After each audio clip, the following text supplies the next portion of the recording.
मुंबई का red light area कही जाने वाला कमाठीपुरा इलाका इन दिनों चर्चा में है। चर्चा इस बात की है कि शायद इस इलाके की तस्वीर बदलने वाली है। इस इलाके को अब एक नए हम कह सकते हैं कि नए ऊंची ऊंची इमारतों के नाम से भी जाना जा सकता है, क्योंकि इस इलाके के रीडेवलपमेंट की बातचीत चल रही है। वैसे इलाका बदनाम गलियों से पूरे मुंबई शहर में मशहूर है, लेकिन यहाँ पर जो लोग हैं वो किस तरह से उन्हें दिक्कतें आती हैं। हमारे साथ इस वक्त शिवसेना नेता आशा मीमाड़ी जी इस वक्त मौजूद है, जिन्होंने कई साल पहले रीडेवलपमेंट को लेकर एक पत्र जो है वो भी लिखा था। ये देखिए, ये पत्र उनके हाथ में है और कई साल पहले उन्होंने इस कमाठीपुरा इलाके के रीडेवलपमेंट की बात कही थी और मांग कर रही थी कि इस इलाके की तस्वीर बदली जाए। यहाँ के लोग में जो लोगों के मन में जो एक इमेज बनाई गई है, जो पिक्चर क्रिएट किया, उससे उबारा जाए। हमारे साथ खुद इस वक्त वो बातचीत करने के लिए मौजूद है। आशा जी, ये बताइए कि आपने ये पत्र कब लिखा था और अब महाड़ा ने टेंडर बुलाए हैं कि आप आइए बिल्डिंग जो है बनाइए कमाठीपुरा। क्या लगता है कि जो बहुत साल पहले आपने पत्र लिखा था, जो आप मांग कर रही थी, वो अब पूरा होने जा रहा है? पहली बात तो मैं TV9 का बहुत शुक्रिया अदा करूँगी कि आपने ये रीडेवलपमेंट का जो मुद्दा है वो आपने समझा और आज आप यहाँ पर आपको ऐसा लगा कि वहाँ के स्थानिक लोगों को जाकर पूछना चाहिए कि रीडेवलपमेंट यानी क्या। सच बोलूँ, लास्ट 2017 से हम लोग ये लड़ाई लड़ रहे हैं। मेरे साथ में बहुत सारी महिलाएं, यहाँ की जनता, स्थानिक जनता जो है वो हमेशा एक एम लेकर चलती है कि आज अगर हम लोग कुछ बोलेंगे मीडिया को तो कल से हमारा काम शुरू हो जाएगा, लेकिन ऐसा नहीं होता है। लास्ट 15 साल से ये जो विधायक है यहाँ पर, हम लोग हमेशा शांति से, शिवसेना बोलेंगे तो अग्रेसर हमेशा ऐसे रहता है कि पूरे जोश होश में हम लोग करें, लेकिन हम लोग बहुत शांति से, प्यार से उनको हमेशा, जैसे ये पत्र है वैसे हमारी कमाठीपुरा विकास समिति है कि विकास हो, कमाठीपुरा का विकास हो। तो हमने बहुत सारे निवेदन किए, उनके साथ में बातचीत की। जब 2017 में मैंने जब शुरू किया तब उद्धव साहब को जाके भी मैंने बोला था कि कमाठीपुरा विकास के लिए आप इसमें कुछ तो ध्यान दो, लेकिन एज़ यूजुअल हमारा कहीं ना कहीं लोगों का, जब हम लोग आंसर देने के लिए जाते हैं तो लोगों का ये होता है, ताई इतना सालों से नहीं हो रहा है, आगे कैसा होगा। तो ये प्रश्न चिन्ह है ना कि रीडेवलपमेंट का ये जो अभी एक वापस नया भूत, एक चॉकलेट दिया जा रहा है हमारे महिलाओं को या यहाँ के रहीवासियों को, तो ये चॉकलेट अभी खाने और हज़म करने का अभी टाइम नहीं है। अभी हमको रास्ते पे उतरने का टाइम है। आप बताइए कि आप इस कमाठीपुरा में रहती हैं, जब भी आप बाहर जाती हैं, आप चूँकि यंग है, तो क्या प्रॉब्लम फेस होती है कि जब कहती हो कि आप कमाठीपुरा से हैं? मैं एक कॉर्पोरेट एम्प्लॉय रह चुकी हूँ। मेरा नाम पूजा मामिडी सावंत है और हम लोग अभी इतने सालों से इधर ही पले बड़े, यहीं पर हम लोग बड़े हुए। हम लोग ने MBA तक का पढ़ाई किया और ऐसा नहीं है कि यहाँ की गलियों में बच्चे पढ़ते लिखते नहीं हैं, बहुत अच्छे अच्छे डिग्रीज़ लेकर पास होते हैं। लेकिन एक कहीं ना लोगों के दिल में वो अभी भी है कि कमाठीपुरा मतलब एक प्रकार से तुच्छ एरिया है, लेकिन वैसा नहीं है। हम लोग जब किसी को इंट्रोड्यूस करते हैं कि हम लोग कमाठीपुरा से है, तो बहुत सारे मल्टीनेशनल जो है अच्छे अच्छे कंपनीज़ है, MNCs है, उधर नहीं जॉब मिल पाता है। अच्छे स्कूल्स में, जिधर A ग्रेड स्कूल्स है या फिर जिधर अच्छे अच्छे कॉलेजेस है, वहाँ पर एडमिशन नहीं मिल पाता है जस्ट बिकॉज ऑफ एड्रेस। तो अगर हम इधर रहते हैं, हमको पता है कि इधर सेफ़ है, सब कुछ सेफ़ है। और अगर रेड लाइट एरिया की बात की जाए ना, तो red light area forest road पे पड़ता है, वो कमाठीपुरा में कभी आया ही नहीं था। और जो रेड लाइट एरिया बनाया हुआ था वो जब अंग्रेज़ लोग आए थे तब उन्होंने उनके एंटरटेनमेंट के लिए वो चीज़ बनाई थी। और ये कमाठीपुरा में मैक्सिमम तेलुगु भाषीय लोग रहते हैं, तो इनको अंग्रेज़ों ने ही तेलंगाना और आंध्र प्रदेश से इधर लाया था। और इन्होंने इतने अच्छे अच्छे बड़े हमारे जो हेरिटेज इमारती है, जो मुंबई के, जो अपना महानगर पालिका का इमारत है और बहुत सारे फोर्ट पे है, तो वो सब हेरिटेज इमारत बनाए हुए ये हमारे एंसेस्टर्स है। और हमारे एंसेस्टर ने, अगर महानगर पालिका जिधर हेड ऑफिस है, अगर वो हेड ऑफिस हमारे एंसेस्टर्स ने बनाया है, फिर हमारे लोगों को वो तुच्छता क्यों फेस करना है।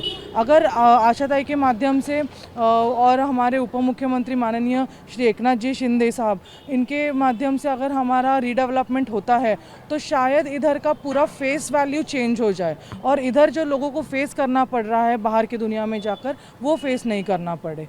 धन्यवाद आपका। बिल्कुल बिल्कुल। आप बताइए कि आप भी इस इलाके में रहती हैं, क्या शादी ब्याह में कोई दिक्कत होती है कि कमाटीपुरा में लड़की रहती है तो शादी नहीं करेंगे? नहीं, ऐसा कुछ नहीं है। हमारे इधर सब बच्चे लोग अच्छे हैं, पढ़े लिखे हैं। लेकिन जब भी हम कमाटीपुरा में रहते हैं, ऐसा बोलते हैं ना, तो उनका चेहरा एकदम अलग से होता है। उनको कमाटीपुरा में रहते हैं ऐसा बोलते हैं ना, तो थोड़ा प्रॉब्लम होता है बस। अच्छा आशा जी, बहुत सारी शिकायतें हमें यहाँ से मिली है कि इस इलाके में जो लड़कियों जो पढ़ लिख के बच्चे जो बड़े हो जाते हैं तो अपनी माँ बाप को छोड़ के यहाँ से निकल जाते हैं क्योंकि उन्हें शर्म आती है, वो कमाटीपुरा में रहते हैं। आप देखेंगे कि रूम की साइज़ देखो, बिल्डिंग की साइज़ देखो, 50 स्क्वायर फीट की भी यहाँ पर इमारत है जिसमें एक के ऊपर दो माले चढ़ाए गए हैं। लेकिन अभी ये सब पुरानी बातें हो गई। अभी इसमें क्या होता है कि जब शादी होती है तो बड़े बुज़ुर्ग जो हमारे सीनियर सिटीज़न है वो बाहर चॉल में सोते हैं और बच्चों एक एक दो दो तीन तीन अगर बच्चे हैं, भाई बहन है, तो बट ऑब्वियसली शिक्षण और थोड़ा सा प्राइवेसी के हिसाब से और फिर कमाटीपुरा ये नाम की वजह से वो यहाँ से चले जाते हैं। लेकिन शादियाँ भी तो नहीं हो रही यहाँ के बच्चों की। यहाँ का अगर लड़का भी होता है तो लड़की वाले आते हैं तो कहते हैं कि हम कमाटीपुरा तो लंबे पाँव से निकल जाते हैं। ये एकदम सही बात है। मैं तो बाहर का उदाहरण नहीं दूंगी, मेरे खुद की सिस्टर का मैं उदाहरण दूंगी। वो IDBI में एज अ सीनियर पोस्ट पे है, उसकी शादी कमाटीपुरा में नहीं होती थी। इसके लिए हमने यह एरिया चेंज करके, मेरी मम्मी जो कल ही गुजर गई, लेकिन आज मैं कमाटीपुरा के विकास के लिए आपके सामने खड़ी हूँ। वो वडाला चले गए, वडाला जाने के बाद उधर उसके रिश्ते आए, उसकी शादी हो गई, आज वो जर्मनी में है। मतलब एरिया का अगर नाम चेंज कर दो तो आपकी बच्चों की शादियां हो रही है। बच्चों को अगर मैंने परसों एक प्रोग्राम लिया था, वो उसमें बच्चे 10th और 12th स्टैंडर्ड के बच्चे लोग 96% पास करके आए, लेकिन उनको आगे की पढ़ाई के लिए पैसे नहीं है। फिर वो क्या करेंगे, फिर वो छोड़ देते हैं। अच्छी कॉलेज में एडमिशन नहीं मिलता है बिकॉज ऑफ कमाटीपुरा। पासपोर्ट के लिए जाओ तो 10 बार इंक्वायरी होती है बिकॉज ऑफ कमाटीपुरा। गंदगी बोलेंगे कमाटीपुरा, रेड लाइट एरिया बोलेंगे कमाटीपुरा।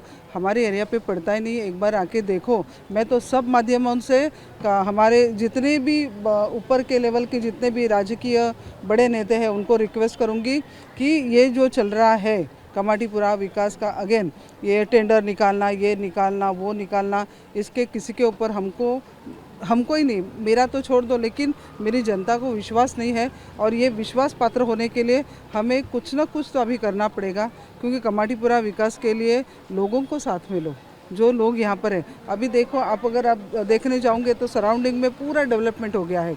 तो हम लोग, मैं ऐसा नहीं बोल सकते क्योंकि हम लोग हिंदू मुस्लिम नहीं करते, लेकिन मुस्लिम एरिया में पूरा रीडेवलपमेंट हो रहा है। 40-40 माले की बिल्डिंग हो गई है, उसमें पूरे राजकीय नेता अपने एड़ी जोड़ से एकदम पूरा प्रयत्न करते। लेकिन कमाटीपुरा अगर आप ऊपर से अगर देखोगे कहीं ऊंची बिल्डिंग से, तो एकदम ऐसा लगता है कि ईरान इराक में कैसे हमले हो रहे, तो कैसा वो उध्वस्त हो गया, वैसा कमाटीपुरा दिखता है। एक आखिरी सवाल कि 8 साल पहले आपने पत्र लिखा था, और क्या अब उम्मीद लग रही है, चुनाव सर पर है, तो क्या डेवलपमेंट हो जाए? क्योंकि इस बार 2 विधानसभा चुनाव चले गए, लेकिन कमाटीपुरा जस की तरह से वोट मांगने तो लोग यहाँ आते हैं, चूँकि आप भी यहाँ रहती हैं, लेकिन वादे करके फिर निकल जाते हैं। क्या आपको उम्मीद लग रहा है कि इस बार हो जाएगा? ये वादा सुन के और वो चॉकलेट बनाते रह रहे, और हमारे यहाँ की जो जनता है बेचारी खा रही है, क्योंकि उनको दूसरा पर्याय नहीं है। मेरी जनता को 16वीं गली यानी कमाटीपुरा का बाहर का राजकारण क्या है ये मालूम नहीं है, वो तो भरोसा रख रही है, लेकिन ये टाइम का चॉकलेट तो बहुत बड़ा है। इसमें लॉलीपॉप है। यस, बड़ा लॉलीपॉप है, वो अटक जाएगा। वो मैं मेरी जनता को अटकने नहीं दूंगी। यहाँ के जो कॉरपोरेटर थे, आज हमारी जान पर, हमारे लोगों के जान पर आज बड़े बड़े फ्लैट 3 BHK ये वो सब हो रहा है, उनकी प्रॉपर्टी बन रही है, लेकिन हम लोग वैसे के वैसे वही रूम में। परसों मैंने एक रिलीज़ किया था वीडियो, उसमें इतने टेकू लगाने की ज़रूरत है, कभी भी गिर सकती है।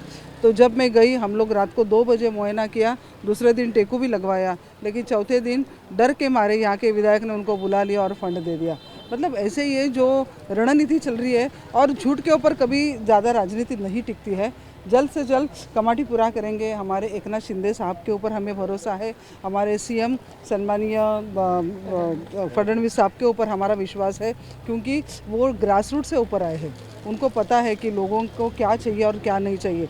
और अगर कभी अगर झूठ, ये टेंडर का झूठ अगर हमारे ऊपर लादा गया, तो मैं एक आज बात बोलती हूँ ये कमाटीपुरा यानी कि माटी का काम करने वाला कामगार, ऐसा अंग्रेज़ों के टाइम पे यहाँ पे नाम है। कमाटीपुरा मतलब तुम्हारा रेड लाइट एरिया नहीं है।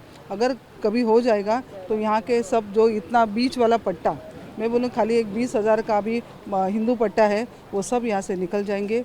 आगे क्या होगा पता नहीं। वापस यहाँ पर ये यादें ही रह जाएगी कि यहाँ पर कभी हम लोग ये फंक्शन करते थे, वो फंक्शन करते थे, और वो यादों में लोग यहाँ से निकल जाएंगे और नुकसान सबसे बड़ा हमारा होगा। चलिए बिल्कुल, देखिए ये बताएं साफ तौर पे कि अगर ये डेवलपमेंट नहीं होता है तो नुकसान सबसे ज़्यादा हिंदुओं का होगा, क्योंकि यहाँ से वो पलायन कर जाएंगे। वैसे भी इस इलाके में बहुत सारे लोग अब तक पलायन कर चुके हैं, क्योंकि इस इलाके का नाम कमाटीपुरा है। बच्चों की शादियाँ नहीं हो रही है, नौकरी नहीं मिल रही है, पासपोर्ट नहीं बनते, ऐसे कई प्रकार की समस्याएं हैं। अब देखना होगा कि क्या चुनाव खत्म होने से पहले, चुनाव होने से पहले जो वायदे किए जाते हैं उसे सरकारें पूरा करती है या नहीं। टेंडर तो निकाले गए, अब देखना होगा कि आखिर कमाटीपुरा का जो डेवलपमेंट उसका प्रोसेस कब शुरू होता है।